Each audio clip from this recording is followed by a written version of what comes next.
Hello YouTubers, Alaska Prepper here. So ladies and gentlemen, I promised you a video of me getting some meatballs that I bought at Costco's, and you saw those meatballs on a payday prep, of me getting them ready for the freeze dryer and then showing you what the results are after they're freeze dried. So what I'm going to try to do is I'm going to go ahead and get these meatballs here freeze dried. Someone told me that 2 bags will fill up 3 trays. So I have 2 bags of these meatballs right here. All right, they're the Italian style meatballs, the Kirkland brand from Costco. I'm going to get these in the freeze dryer. There's not going to be much talking or much doing of anything except for you watching me put these meatballs on these trays and then showing you what the results are after they're taken out of the freeze dryer. In addition to that, I'm going to go ahead and put a clip in here of me doing the same thing with some already cooked frozen chicken strips that I bought at Costco as well. And in this video as well, I'm going to go ahead and pressure can some beef that I got. And here's what they look like close up. Like I said, these are already cooked meatballs. And I did try one of these at Costco. They were giving them out as samples, and I tried one and it was really good. So I'm glad that I tried them, and I'm glad that one of you all during one of our live streams told me that they're very good after they come out of the freeze dryer. So let's see what happens. Well, look at that, ladies and gentlemen. It seems like 1 bag was good enough for 3 full trays. I know that on this tray right here, we could probably fit 2 or 3 more meatballs, but I'm not going to open a whole new bag just to put a couple of meatballs in here. What I'll do is I'm going to go ahead and do another full load. When I do the other meatballs, I'll do another full load with that bag. This looks good. Let's go ahead and take it over to the freeze dryer, and there is something there that I want to show you. So as you can see, ladies and gentlemen, I've got all of my trays in there. And now what I wanted to show you about this is this right here. Whenever I change the oil in my pump, I never do it right before I'm about to use my freeze dryer. I always change the oil, and then when I add oil to it, I let it sit for at least 24 hours before I use my freeze dryer.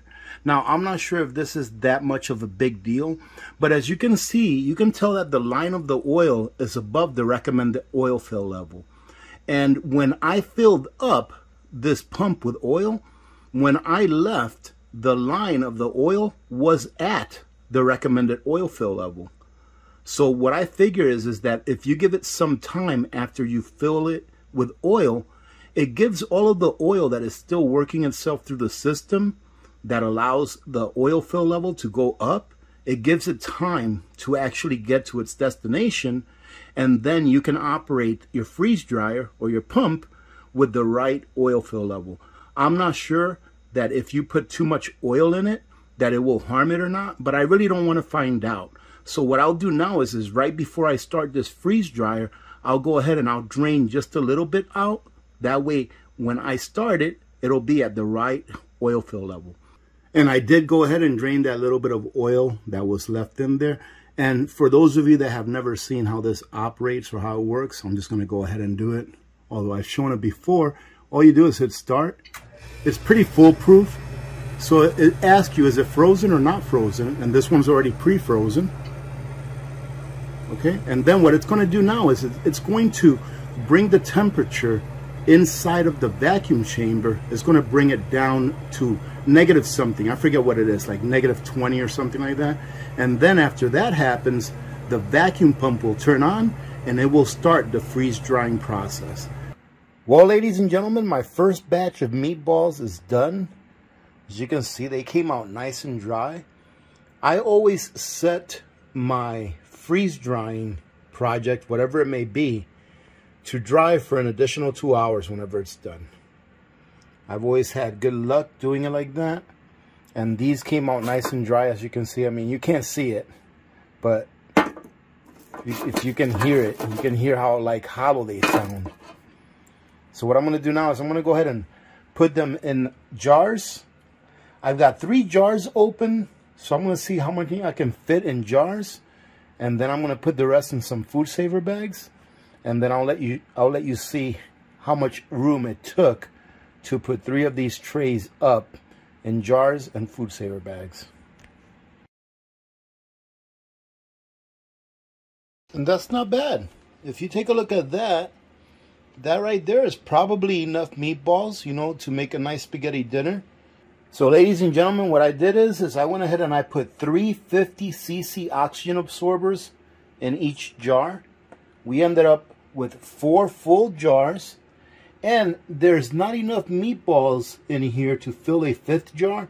So what I'm going to do is I'm going to temporarily put in a food saver bag, and then when we do our next batch, we'll go ahead and fill up as many jars as we can, and then whatever's left over, we'll just go ahead and eat, all right, and rehydrate and show you what it's like after they're rehydrated.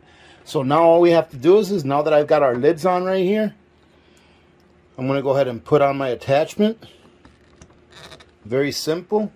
Then we're going to go over here and press canister. And that's it. That's as easy as it is, ladies and gentlemen. I'll go ahead and do this with each of the jars, and then we'll do the food saver bag last. And then I'm just going to go ahead and do my next batch of meatballs right after this one, since everything's already set up. This took about 36 hours or so from start to finish, as far as putting the meatballs in the freeze dryer and letting it go through a full cycle. This actually turns out pretty good even in the food saver bags. All right, let's get our next batch ready to go. Well, ladies and gentlemen, my last batch of chicken is done. I wanted to show you all this before I show you how I'm going to be packaging my chicken. And that is, if you can take a look, that there, all the way around the inside of the chamber, that's ice. And that represents all of the water that was withdrawn from the chicken that I had put in there. Right? So now it's very simple. All I have to do is close this door.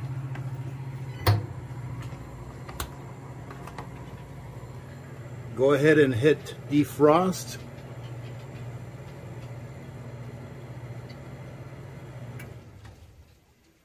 And then hit continue. And then I usually do it for 3 hours, because that's about how long it takes for all of that ice to defrost. And all we have to do is make sure that the valve is open to ensure that the water can flow out. Okay, ladies and gentlemen, so what I do now is I use one of these bags. And it may seem like overkill, and I actually double bag these. And I'll show you what I mean by that. So it may seem like a little overkill, but I'd rather just use the whole bag instead of trying to cut one. Plus, it provides extra protection for the product. So what I normally do is I just go ahead and take one of these bags. And as you can see, it fills up just shy of a half. But like I said, I'm just going to use the whole thing. I tried cutting one in half, but it doesn't give me enough room. And I don't want to put too much chicken in there. That way, when we open one of these up, it'll be 1 or 2 meals.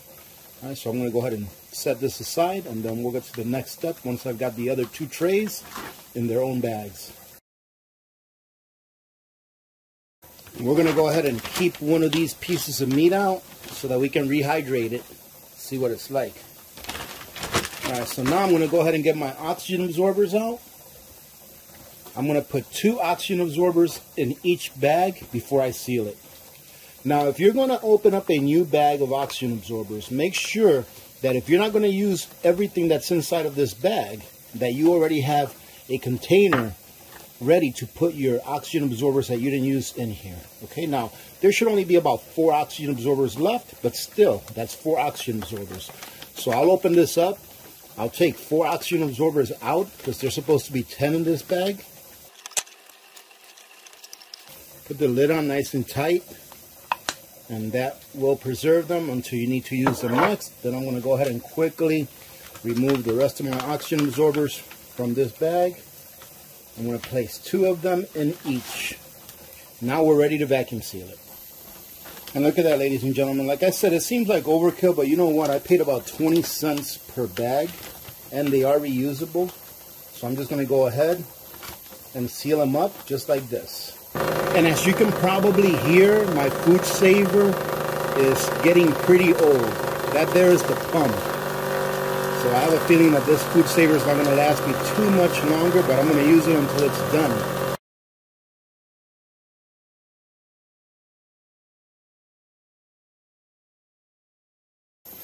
Alright, so now what I'm going to do is I'm going to take one whole bag. I'm going to wrap this up. And you'll notice that these bags, they have a side that's a little bit tougher than the other side. There's a smooth side and there's a corrugated side. So what I like to do is I like to go ahead and fold the bag over the smooth side like this. And then I'm going to take two of these and I'm going to stick them in one of these bags.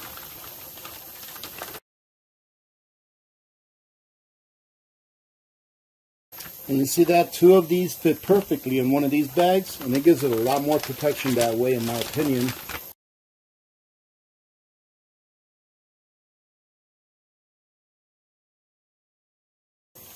Alright, ladies and gentlemen, so we ended up with 3 bags. Now, if you remember, those bags of chicken that I bought, it was 3 bags of chicken. So this is the equivalent of 3 bags of chicken. I was able to freeze dry 1.5 bags per session. Right, so we're going to go ahead and weigh this now. And I know that I didn't tear it for the plastic, but we'll just go ahead and take off about 3 ounces or so for the plastic. All right, let's go ahead and turn on our kitchen scale. Let's go ahead and weigh each of these individually. So we'll call that 1 pound. Okay, so we'll call this 1 pound. We'll call that 1 pound. And we'll just call that 1 pound. So we'll say this is roughly 3 pounds of freeze-dried chicken. Now, take a look at this. I went on to Mountain House's website, and although they're all sold out, anyways, look at what one number 10 can of chicken costs. And this number 10 can of chicken is just over 1 pound of chicken. It's like 470 grams or so, being that 1 pound is about 454 grams. So it's like 1.05 pounds of chicken. So each one of these number 10 cans costs a lot more than this. For what you're seeing here, all of this chicken that I've got right here, I ended up paying $60 for. Let's say we spent probably about $10 for the materials, for the oil that it took in my pressure pump, for the freeze dryer, and for the energy that I used to freeze dry these. Figure about $10, and I think that's being very conservative. It's probably a little less than that. So you're looking at roughly $70 worth of chicken and the energy needed in order to get this done. So I'm getting about 3 times as much for the same price. This is a great way to go. And let's go ahead and reconstitute that piece of chicken that we took out. And look at that, we didn't even add that into the equation, but you're looking probably at about maybe a ½ ounce. So let's go ahead and rehydrate that. While that's rehydrating, I'll show you all of the meatballs and how they all came out. Alright, here's our piece of chicken. Let me go ahead and break it up a little bit. That's actually a pretty good amount of chicken right there, ladies and gentlemen. And I've already got my water heated up on my little blue jet boil copy, I guess you can call it. And that's plenty of water. Now, one thing that I found about rehydrating meats that are already seasoned is that you shouldn't add anything but water to it. Like some people would say, well, add chicken broth, but you really don't lose flavor by doing this with it leaking back out to the water, because it's sucking the water in. All right, so as you can see, it's working right there. We're going to go ahead and leave it like that for a few minutes. I can still feel that it feels a little hard. So we're going to leave there for a few minutes. Let me go ahead and show you all the meatballs. Now here's all of the meatballs that I made, ladies and gentlemen. I'm going to show you one by one. I made 1 jar, 2 jars, 3, 4. This is my little leftovers bag. I'll probably open this up so I can rehydrate some. And we are having spaghetti tonight, so these are going to go in my spaghetti sauce. But this is my little leftover bag that we'll go ahead and rehydrate 1 or 2 to try them out. And then I made 3 of these bags.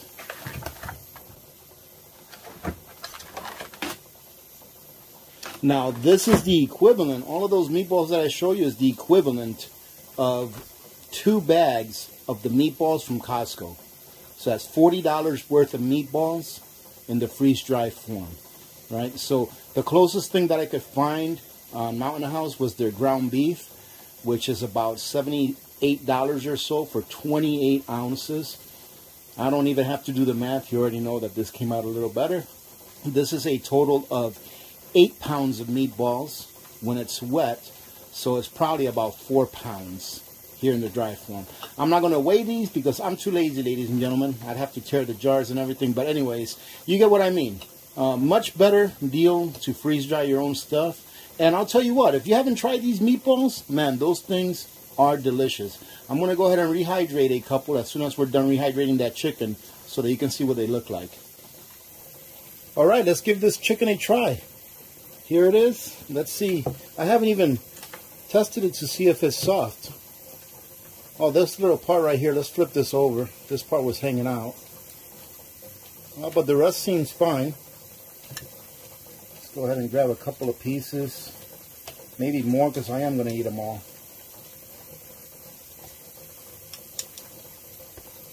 Let's see what the texture is like.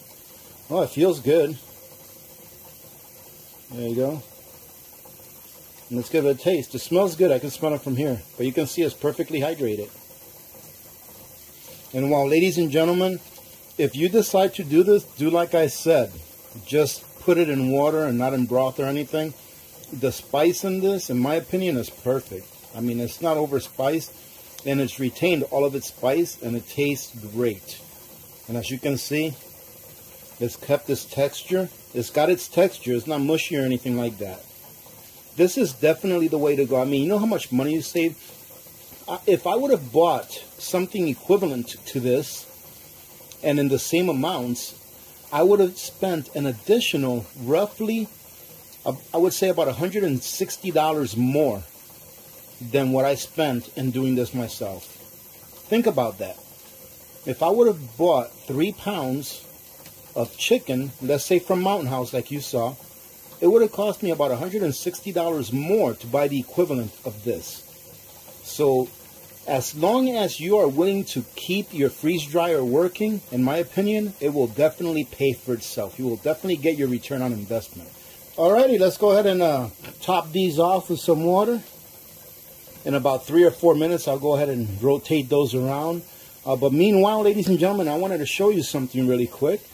I received an email from someone this week about oxygen absorbers, and they had purchased some oxygen absorbers, and they were not sure of how to store them, how to store their excess. And unfortunately, it seems like they had to replace the ones they bought. However, lesson learned, and that won't happen again to that person that emailed me. I'm just glad that she emailed me because at least she knew enough to get rid of the ones that she improperly stored and got some new ones, making it impossible for her to use the defective ones in future food storage. So I just wanted to show you that this is my favorite way to store oxygen absorbers.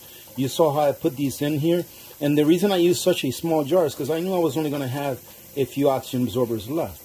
But if you'll notice right now, I'm going to go ahead and take the lid off, and you'll see that it's perfectly sealed. Now, if you pull on it, like with your fingernail and try to take it off, it will come off because it doesn't have a very strong vacuum in there because it's just oxygen absorbers. I did not vacuum seal these with the food saver. You can do that if you like, but I never have, and I've always had good luck.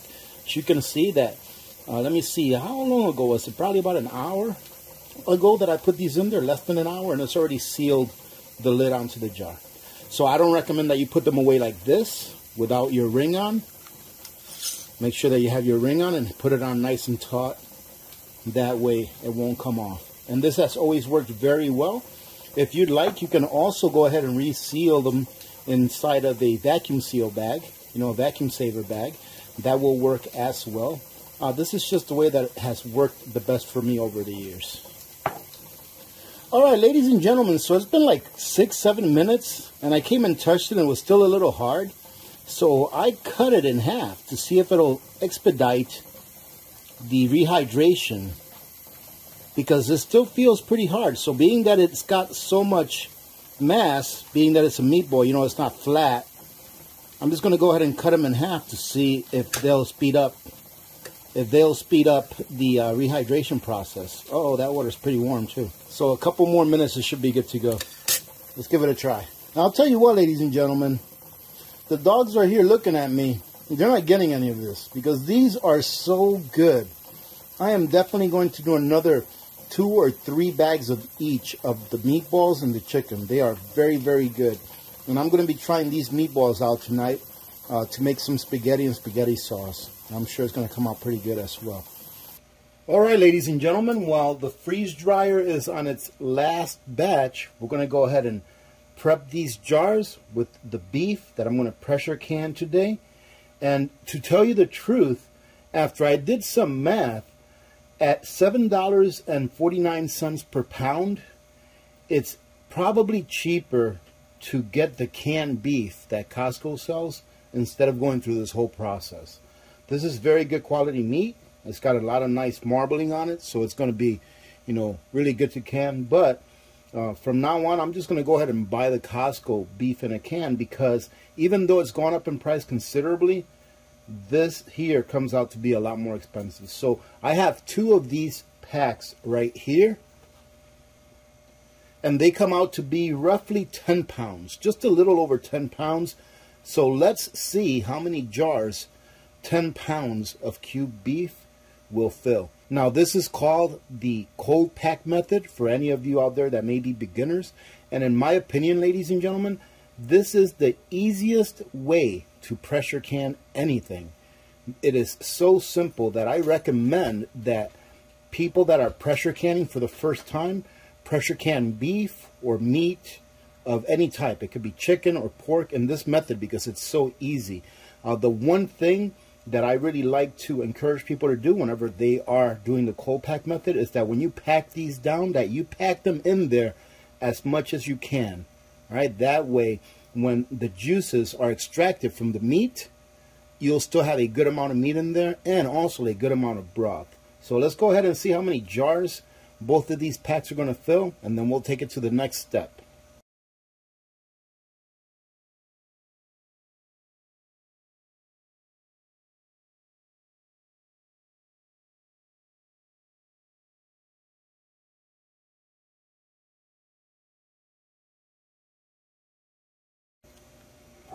Alright, ladies and gentlemen, so as you can see, a couple of these are a little bit full, but you know what? I have confidence that they'll be just fine.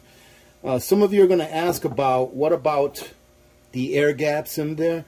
I've never had any problems with the cold pack method and leaving those little air gaps in there. Never had any problems. I don't think I've ever had any of them lose their seal while processing because of any little air gaps.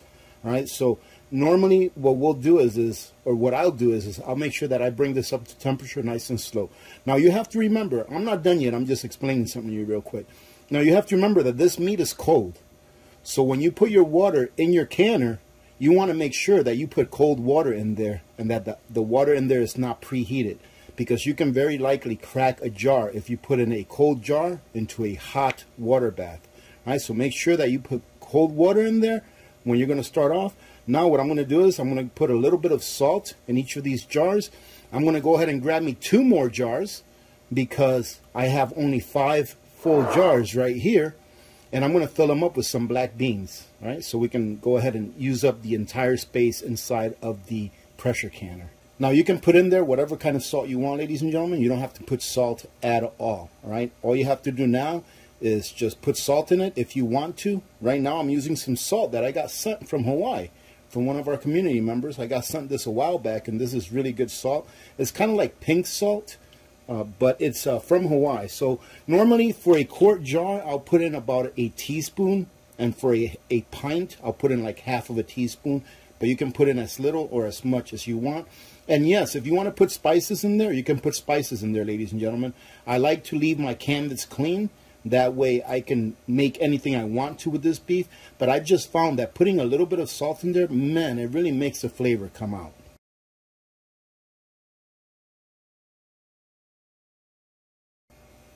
And now that we've got our salt in there, what I'm going to do is make sure that I clean the rims really nice and clean. So you want to make sure that you use a clean paper towel. I used to use my sponge to clean this off.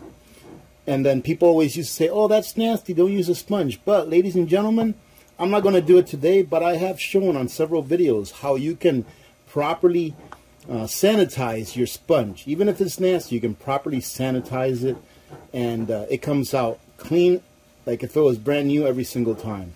So I don't want to hear anyone say that today, so I'm using a paper towel. No, but in all actuality, just make sure that you clean this rims off really well. That is key, ladies and gentlemen. Clean them off really well, because if you have a dirty rim, it could be that you lose a seal, and you don't want to lose a seal. Usually whenever I am pressure canning meats, I usually don't plan, or my wife and I don't plan on anything for dinner that night. Like, we don't take out meat from the freezer or anything like that. Just in case one of these don't seal, hey, guess what? Guess what we're eating for dinner? But even if one of them doesn't seal and you don't have another batch that you're going to make, you can always take it and put it in the fridge, and it'll last in there a few days. And it is fully cooked, even though it didn't seal. Put it in the fridge, it'll last a few days, no problem, until you can eat it. Now I'm going to go ahead and I'm going to grab 2 of these jars so that I can put some black beans in them. Alright, I got my beans ready. I just went ahead and pre-washed them. I went ahead and grabbed just shy of 2 cups of beans, and I'm going to put just shy of 1 cup of beans per quart jar. That there looks just about right, ladies and gentlemen. Now, one thing that you need to be cautioned about is that whenever you're doing beans, don't put too many beans in there, because they can take up the entire space and swell up enough to where it will not allow you to even get a seal. All right, so I usually put just shy of 1 cup. Probably get away with 1 cup with no problem. All right, whenever I do pints, I usually put about a half a cup in there, and they get pretty full. But this right here should be just fine. Now all we have to do is I'm going to put a little bit of salt in this as well.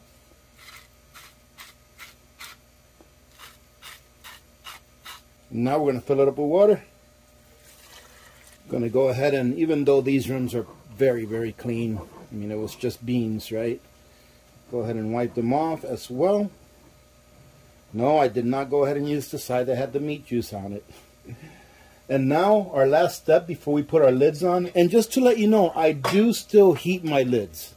I've always heated my lids. I know that Ball came out here a while back saying that you don't have to heat the lids. I still do it. It gives me a nice warm and fuzzy inside. So before we put the lids and the rings on, though, we're going to go ahead and wipe all of these rims off with a little bit of white vinegar. Now, wiping them off with a little bit of white vinegar is just a way of sanitizing it before you put the lid on. And normally I would put a couple ounces of vinegar inside of the water that's inside of the pressure canner, but I'm not going to do that today, just to show you what the difference is. All right, because normally I'll do that because it keeps the solids in the water from making a film on the jar, and I'm not going to do that today, just to see what happens. Now, I do have a filtration system, a water filtration system for my house. So it shouldn't be that bad, because the water, it is filtered to about 170 or so ppms, which is pretty good, 170, 160. That's not talking about my reverse osmosis system, just my whole house filtration system. So we're going to go ahead and do it without putting vinegar in there, just to see how it comes out. Now let's go ahead and put on our lids.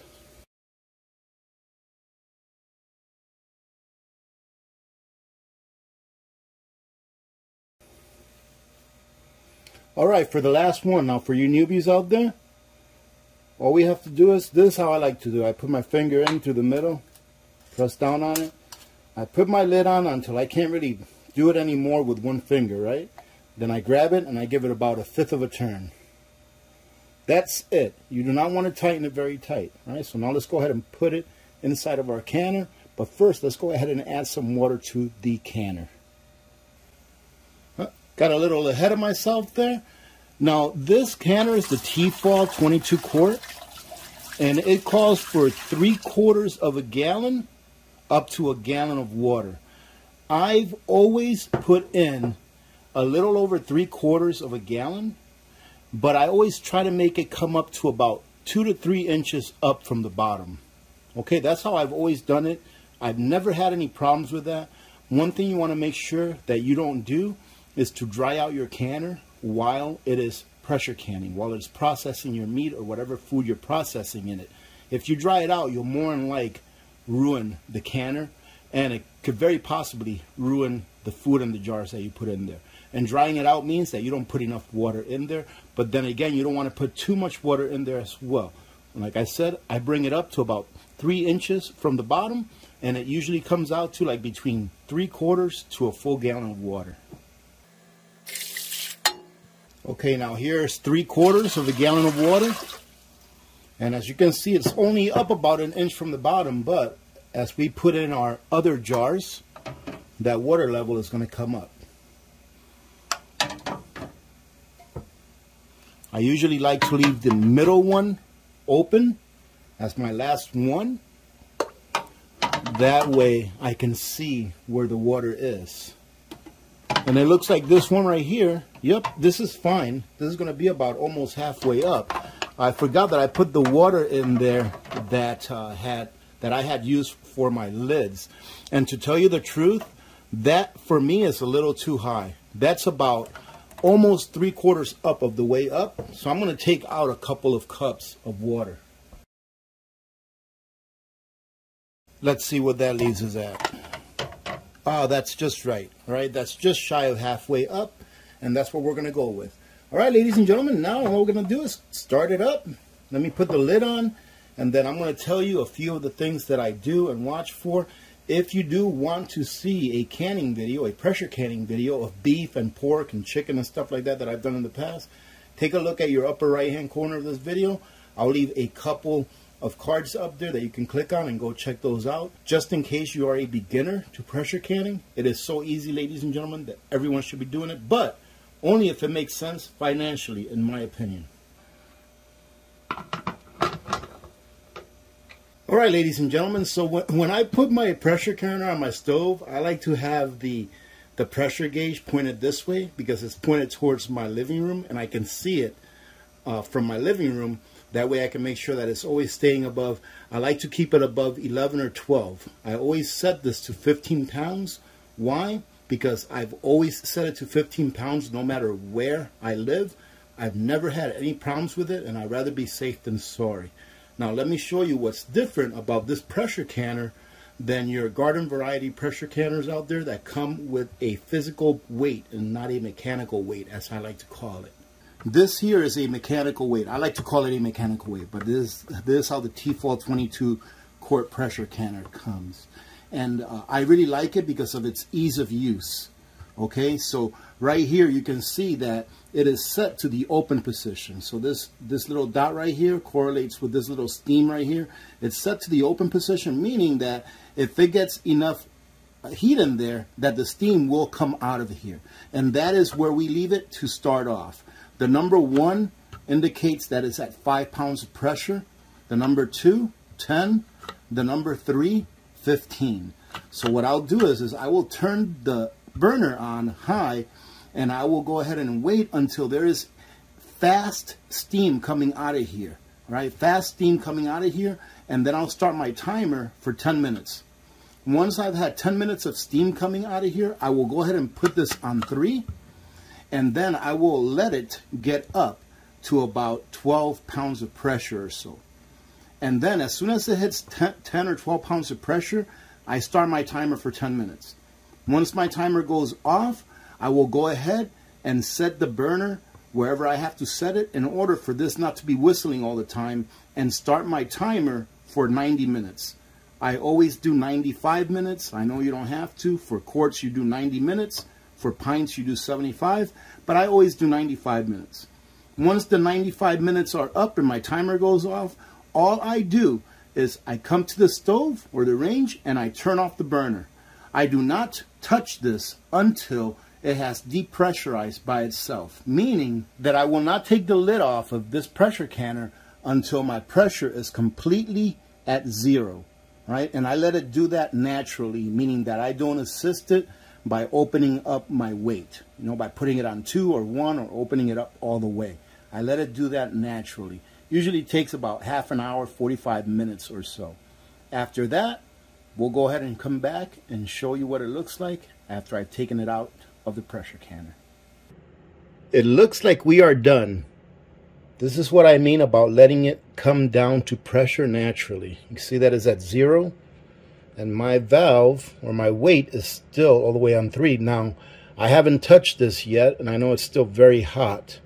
So I'm going to go ahead and turn this slowly just to make sure that there is no pressure in there. To 2. There's to 1, and then I'm going to open it completely. And there we go. It's completely open. There's no pressure. Now I'm going to go ahead and take these out of here very carefully, put them on my counter, and then we'll show you the end results. And this is what they look like, ladies and gentlemen. Now remember, I told you I didn't put any vinegar in there. Check this out. This is what happens when you don't put vinegar in your water inside the pressure canner.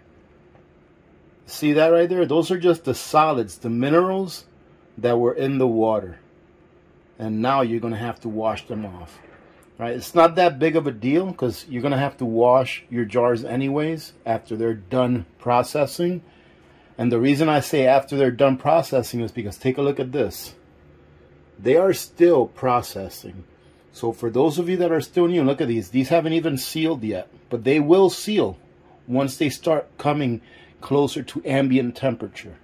Right? They will seal. You'll hear the top of the lid click. All right, and this is the beans right here. So you can see that about a cup of beans, or just tiny bit shy of a cup of beans, is just enough to do a 1 quart jar. All right, and now what you're going to do is what I'm going to do is I'm going to make sure that I leave these here. I leave them alone. They're going to sit there overnight. Okay, and when I put them on the counter, I put them on top of something. So as you can see here, I put them on top of my cutting board. However, you can put them on top of a towel or something like that. You want to make sure that whatever you put them on top of, that a temperature difference between the jar and whatever you're putting it on is not a big temperature difference, okay? And a wood surface is better, in my opinion, than a countertop surface. This is just for mica, all right, ladies and gentlemen? Or even better, just get a towel and put them on top of a towel. All right, ladies and gentlemen, I hope you got something out of this, okay? You can save a lot of money by doing this stuff yourself. Now, in my opinion, the meat, all right, the beef, I'm going to stick with buying the canned meat because after doing the math, it's around the same price, if not a tiny bit less expensive. Not saying that this is not better quality beef. I think it is because this was prime. However, the one that comes in the Costco canned beef, that is very good quality beef as well.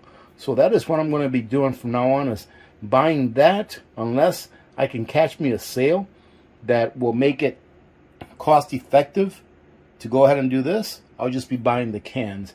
The beans, however, great deal on the beans. Having said that, thank you very much for joining in. Remember to be good to each other. When good people do good things happen. Remember to reach one, teach one, and repeat. If we all did this, the world would be a better place, and you know that it will be a better place. Many blessings to all of your families. This is Alaska Prepper. I'm out.